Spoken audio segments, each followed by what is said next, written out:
এমন কোন দেশ পাওয়া যাবে যেখানে যুদ্ধাপরাধী দেশে থাকে, সামাজিক রাজনৈতিক কাজে অংশগ্রহণ করে, নির্বাচনে অংশগ্রহণ করে, এমপি হয়, মন্ত্রী হয়, এরপরে তাদের বিরুদ্ধে যুদ্ধ অপরাধের অভিযোগ আনা হয়?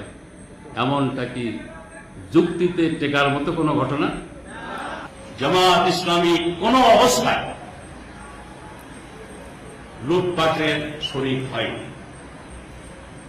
ধর্ষণের প্রশ্ন ওঠেনি, হত্যা, অগ্নিসংযোগের মতো কোন ঘটনার সাথে জামাত ইসলামীকে ৭২ থেকে ৭৫ প্রতিষ্ঠিত আওয়ামী লীগ সরকার যদি একটি প্রমাণও পেত তাহলে মামলা না করে থাকত।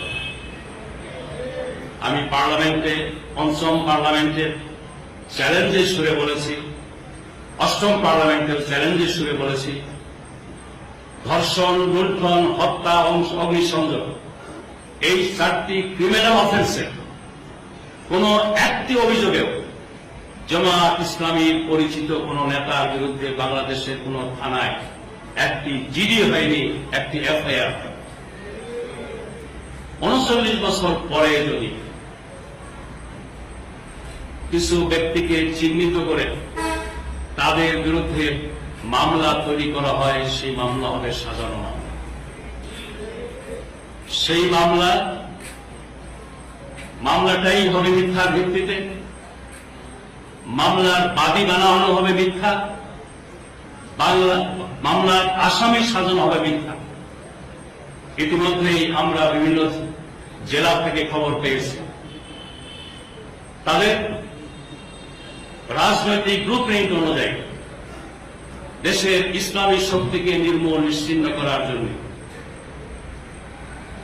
সাক্ষী এবং বাদী বানানোর জন্য একদিকে লোভ লালসার অফার দেওয়া হচ্ছে, অন্যদিকে ভয় ভীতি প্রদর্শন করা হচ্ছে।